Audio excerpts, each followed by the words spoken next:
رأيتم يعني انظر إلي. اسمي إبراهيم مروه، من رأسي إلى قدم هنا. نريد أن نجد أن نأخذ بعض الأشياء موجود من رأس إلى قدم. أيها الحاضرون، أيها المشاهدون من قناة ليكتشر، مرحبا بكم في هذه القناة. إخواني، قبل أريد أن أسلمكم أحييكم بتحية الله وهي السلام عليكم ورحمة الله وبركاته. نعم إخواني، كما قلت لكم سابق كنت أريد أن أسلمكم ففعلت هذا. نعم مرحبا بكم في هذه قناة ليكتشر. اليوم يوم مبارك الحمد لله. نريد أن نكتسب بعض الأشياء من اللغة العربية. كما تفهمون كما رأيتم يعني انظر إلي. اسمي إبراهيم مروه، من رأسي إلى قدم هنا. نريد أن نجد أن نأخذ بعض الأشياء موجود من رأس إلى قدم، يعني إنسان هناك بعض أعضاء موجودة في جسم الإنسان. لذا هذه هي المادة سوف نتحدث اليوم. نتعلم عن أعضاء الجسم.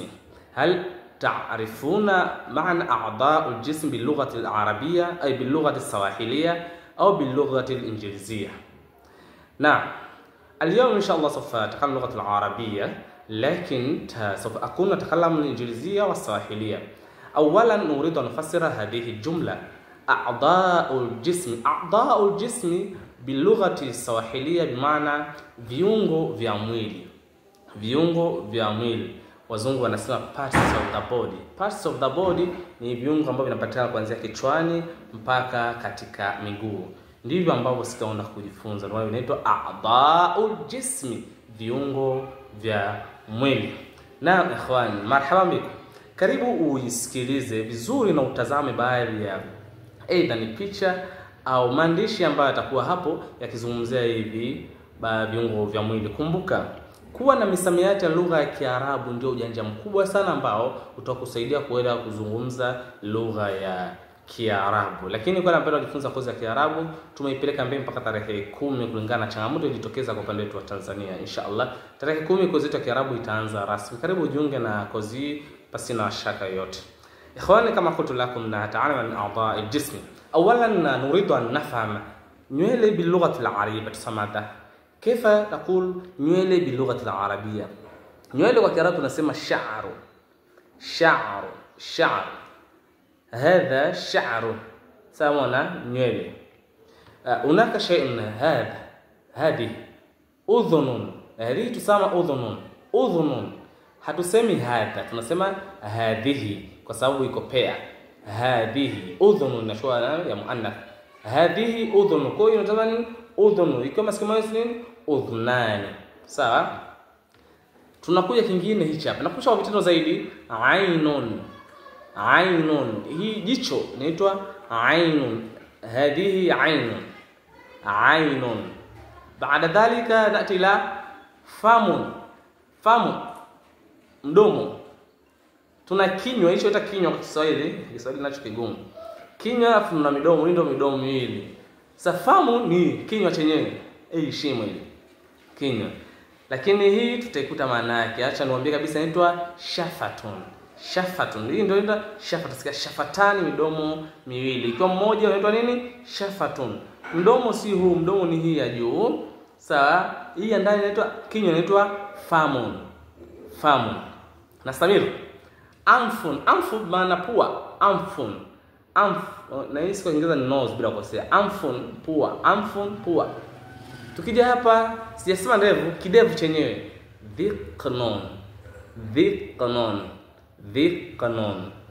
dhiqnun kidevu. Wajhun, hadha wa wajhun. Aghsil wajhi, kama katika daily routine ambayo ilipita katika video yangu iliyopita, yani niliposti aghsil wajhi, naosha uso wangu. Wajhun bimaana nini? Uso. Hata الآن تعلمنا شعر أذن عين فم شفة أو شفتان ذقن. فهمتم؟ زيادة أسنان. meno inaitwa asnanu. asnanun. Ulimi lisanun, lisanun, lisanun, lisanun. Alhamdulillah. أظن بعد هذا الفيديو والله أنت سوف تكون معي في اللغة العربية، وسوف تكون تتكلم اللغة العربية كل يوم ماهر جدا.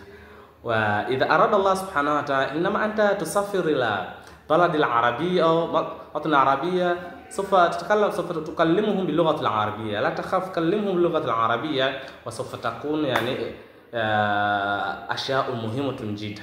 بس نستمر لا نضيع الوقت.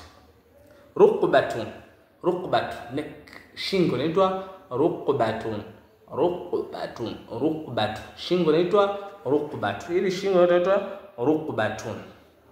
Katfun, katfun bega, katfun bega inaitwa katfun kwa kaf, katfun, katfun, katfun.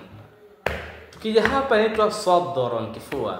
Una kifua wewe? Nisema Kiswahili nasemaga, nikupe siri na kifua. Sasa hicho kifua ambacho na kifua, labda ndio hichi sadrun, kifua. Sadri, kifua changu.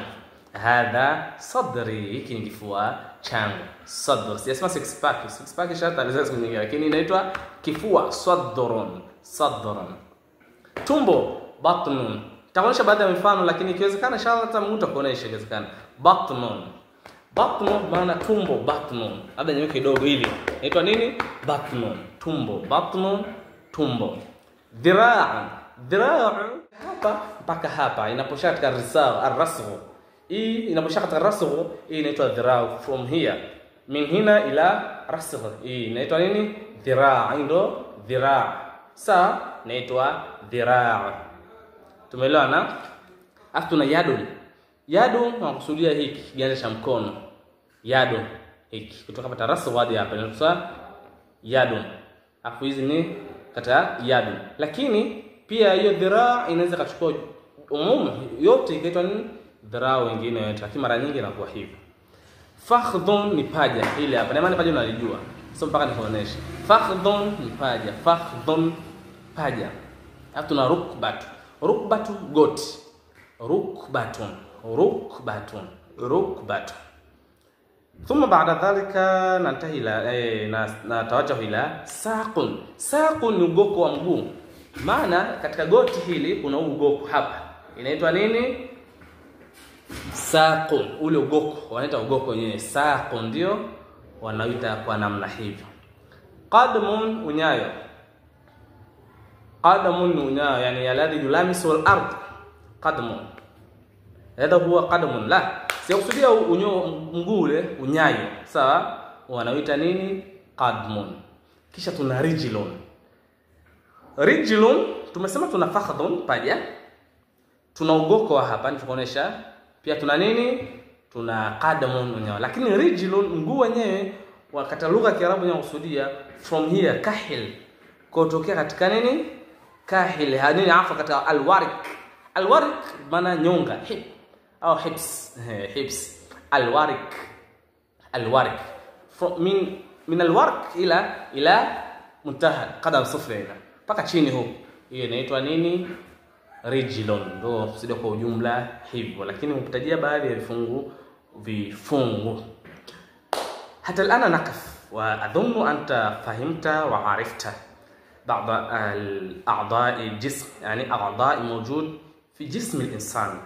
يعني أنت اذهب إلى بيتك، إلى منزلك، افتح الباب غرفتك، ثم بعد ذلك اغلقها.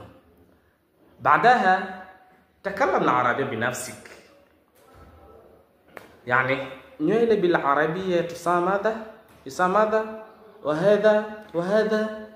ثم بعد ذلك utaona vitu vingi kwamba nimefahamu lugha ya Kiarabu. Fanya mazoezi wewe mwenyewe binafsi. Hivyo ni viungo vya mwili ambavyo vinapatikana na tunavitumia. Sijautajia viungo vya ndani, nitaja vingi vya nje. Labda kiungo cha ndani kimoja nikuongezee kwa faida nini? Qalbun. Qalbun, moyo. Qalb. Au tafsiri asma qalbu fil Madina. Sipo huko. Lakini qalbun maana yake moyo. Qalbun maana yake nini? Moyo. Inaitwa qalbun kwa qaf. Qalbu. Ukisema kalbun anakuwa mbwa. Kwa makini na lugha ya Kiarabu. Qa, qalbun, moyo. Kalbun kwa kaf anakuwa mbwa. Ni sasa vile vile rukbatun, shingo. Rukbatun, goti. Kwa tofautisha qaf, ruq, nafuna ndio watu wanataka pronunciation za maneno ni muhimu sana katika lugha ya Kiarabu, yani makharij al-huruf. Kila herufi inabidi uitamke inavyostahili ili uweze kutamka kitu kinachokusudiwa pale. Na kuongezea kitu kingine nasema kahil. Kahil, enko kifundo cha mguu. Katika mguu kuna zile pembeni hizo. Wenyewe nataka macho ya mguu inaitwa nini? Kahil. Nikakwambia alwarik, nyonga. Alwarik maana yake nyonga. Lamasa ni kukanyaga, sawa? Lamasa yulamis, lamisia. Yulamis al-ardh, na kukanyaga katika ardhi. Kwa hiyo nimesema vyote vile ambavyo vinatumia nini vipo part, mfano macho, mfano mishafatani, domili, udhunun. Sawa, hivyo tunasema nini? Hadhihi. Mpaka hadi qadam tunasema nini? Hadhihi. Inachukua alama ya muannath. Kufikia hapa aqulu lakum assalamu alaykum wa rahmatullahi wa barakatuh. Ni ma'a salam. Ana uhibbukum fillah. Ikhwani, marhaban fi dawrat al-lugha al-arabiyya min lecture tuition center. Sasa nabda mada tarehe, tutaanza tarehe 10 ya mwezi wa 11. Jiunge nasi uweze kufaidika na uenjoy zaidi. Napendeni kwa ajili ya Allah, fi amanillah.